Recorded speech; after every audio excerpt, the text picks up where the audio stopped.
talk about another way to use Hess's law. Focus here, please.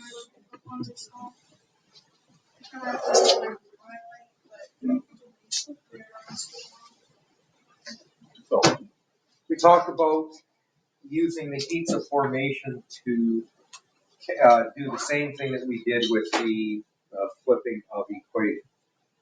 We went back to here and we looked at these guys here and we kind of developed what we did into this formula here, which is the overall energy change of the system is equal to the total energy change needed to create the products of the system minus the total energy change to create the reactants of the system. You can think of it like this. Okay. Here's the energy that you needed to create your reactants. And this here is the energy needed to create your products. The difference is our energy change. Okay. So, using our fourth page in our data booklet, okay, we want to know the energy change for the complete combustion of propane. Now, we also talked about this here, oxygen. What did I say was the molar heat of formation for any elemental form? 0. Because we're measuring the change from that. So that has an elemental or a molar enthalpy for a formation of 0. Propane, I believe it's a negative 103.8. Correct me if I'm wrong. Carbon dioxide from your data book is 393.5 negatives. And this is water gas, so that's negative 241.8 also. I like this little diagram or this little chart to help me arrange my process. So, the total energy change of this system is equal to the sum of the energy of the products. And you can see I'm being a little shortcutty here, a little lazy and not writing out the formula, minus the sum of the energy change to create the reactant. Now, we have this balanced. We have 3 moles of carbon dioxide, each that required about 400 kilojoules of energy to create. We have 4 moles of, I got that right. 4 moles of the water, each that were created, that needed to be 250 kilojoules to be created. So, we have this, we have our 3 moles at 393.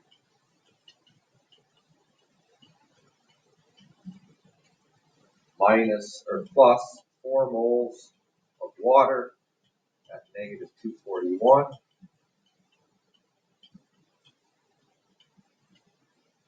And then minus, we only have 1 mole of the propane, and it needed 103.8 kilojoules per mole to create.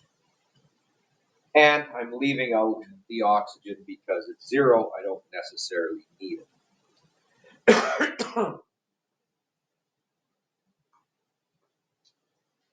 This is just a calculator work now.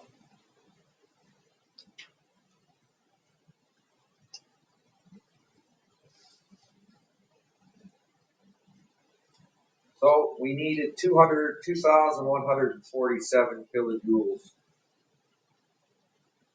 to create the products, right, if we were going from its elements, minus our negative 103.8 kilojoules.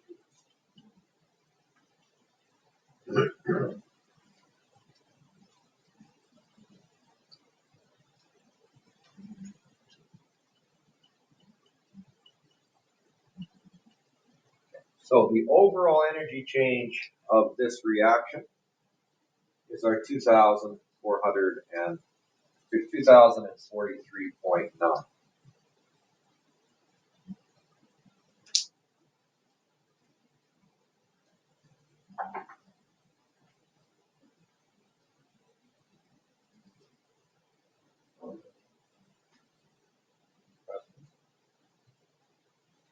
I'm going to do one more that's not on the sheet. So, um, I don't know what I could do.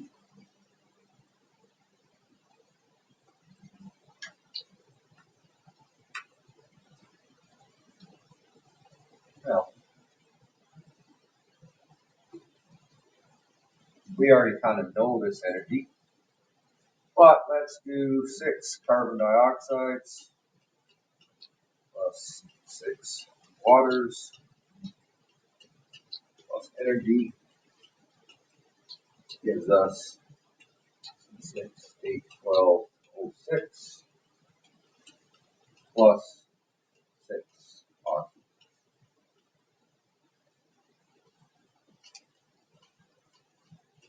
I'm just going to kind of create my chart underneath to keep track of stuff. We know this, negative 393.5. Now this is liquid, so that means that this changes to negative 285.8. We just have to remember that we have the state of matter is important. And if someone could look up this one.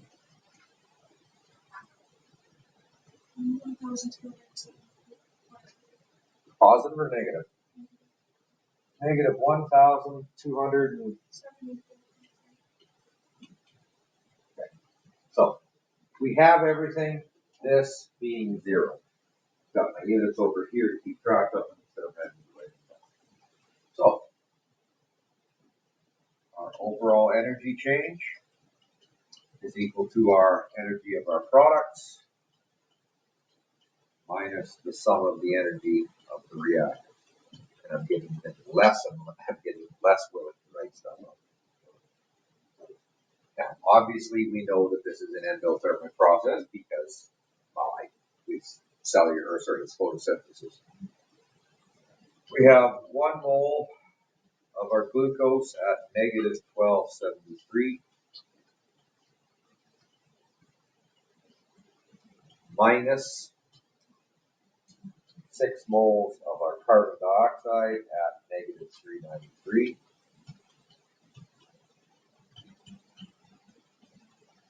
plus 6 moles of our water at negative 285.8. And yes, Marissa, I expect the units to be plugged in when we do this. Yay. So we have this one, negative 1,273.3 kilojoules. And I tend to do it this way in 2 steps. I'm going to figure out that one. Because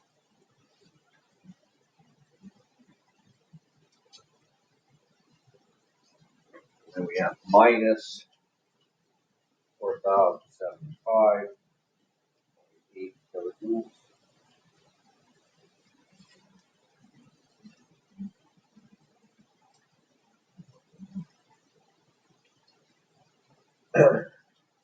Positive 2,802.5 kilojoules, and then you could also per mole of glucose free.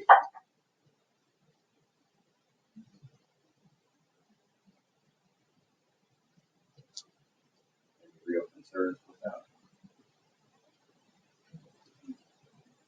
Yes, no? Ratings. Yeah, get over it. Now, this type of question is the opposite. Okay, let's look at our data booklet. Do we have carbon disulfide? Okay. Do we? Okay. We know oxygen is 0. We know this. You'll get tired of this number because it shows up so dang often. And what is the molar heat of formation for carbon dioxide? Sulfur. Sorry, sulfur dioxide. Negative 296.8. Okay. So what we have is we have in this idea that delta RH is equal to the sum of the products minus the sum of the energy of the reactants. We have this, right? That is, this is a combustion reaction. So this is the energy of combustion for this reaction. What we have is ability to find the energy given off by the product or needed to create the products. We don't know the energy needed to create this reactant. So plugging in what we do know, I'm going to sub in the 1075 kilojoules there.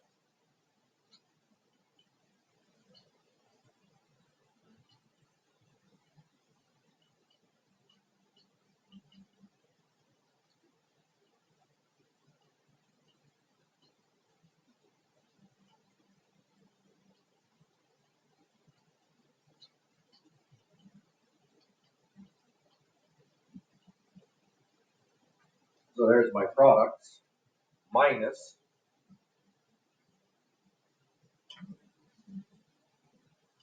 minus 1 mole of my reactants. I'm going to use my x, or just use a variable x. When I do this type of question, I'd like to get this one simplified before I try to add anything.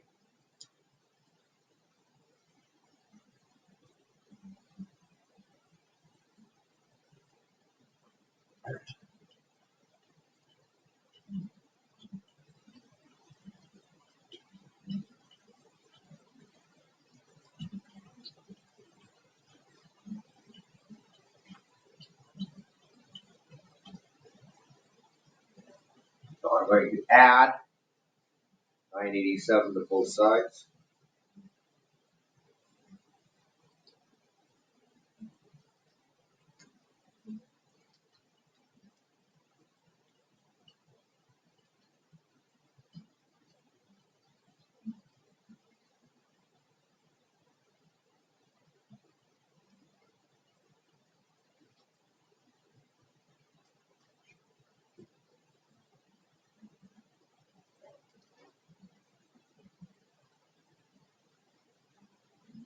And then divide by -1. So our x is equal to negative 88.2 kilojoules per mole. Oops, sorry, it's not equal to negative 88 because I lost a negative sign there. It's going to be equal to positive 88.2 kilojoules per mole. Now, what is that? That is the molar heat delta FHM of carbon disulfide, and that's what that number works out. Most common mistake that I see with this is we tend to plug the 1075 into there. That's not what that is. This is in kilojoules. That is the overall change in energy, not the molar change of energy. Questions? Anybody awake?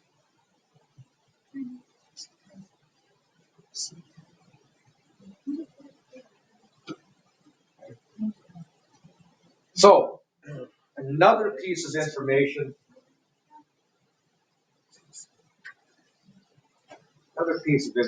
that we can glean from the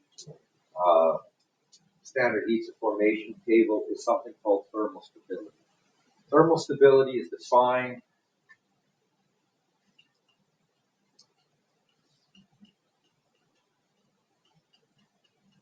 Is the definition right there. It's a tendency of a compound to resist undergoing decomposition under heat.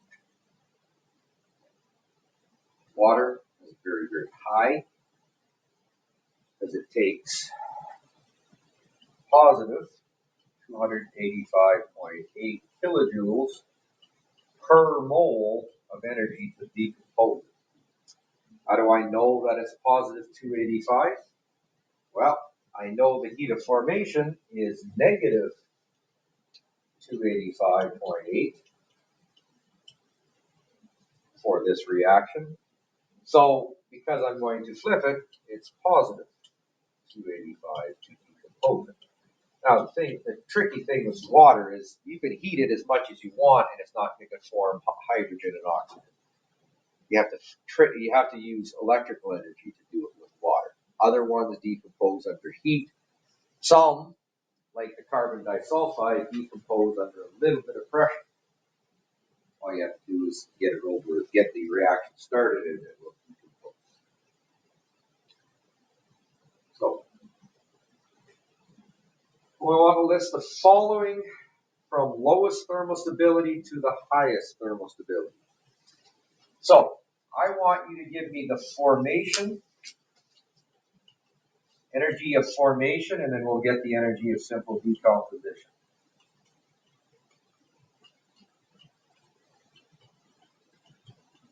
How much energy does it take to form propane from its elements?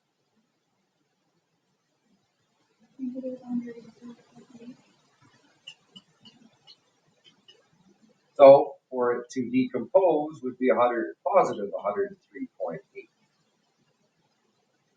Butane.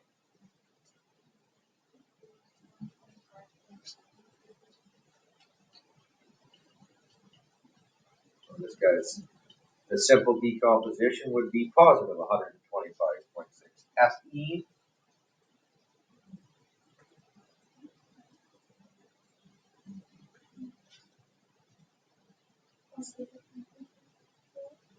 Ethyne.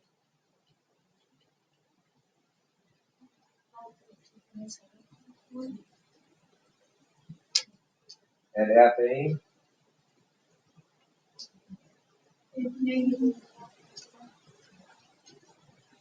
What? Doesn't matter. 0.2 is fine.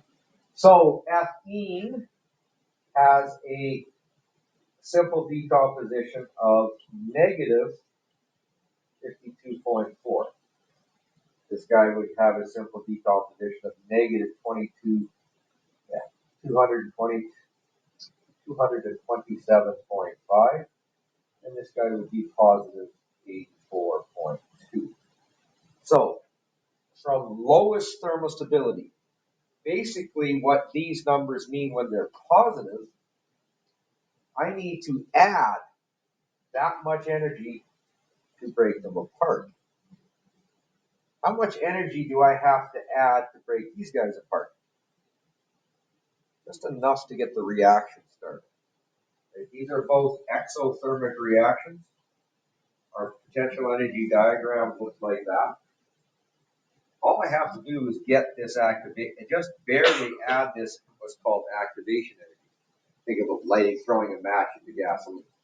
You just have to light the match and then the gasoline will flame.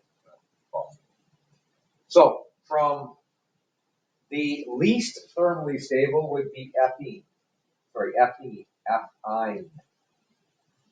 because it gives off the most energy when it decomposes. Then we would have ethene, because again, it gives off energy, but less than the ethine. Then we would go the ethane, because I have to add only 84 kilojoules of energy per mole to break it apart. Then propane, I need to add 104 kilojoules of energy to break it apart. And finally, butane is the most thermally stable because I need to add the highest amount of energy to break it apart. So this is our least stable, This is our most.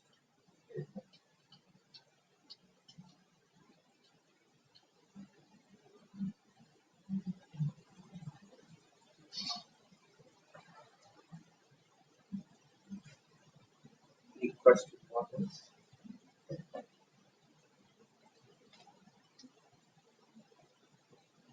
Nope. You have 5 questions to do on your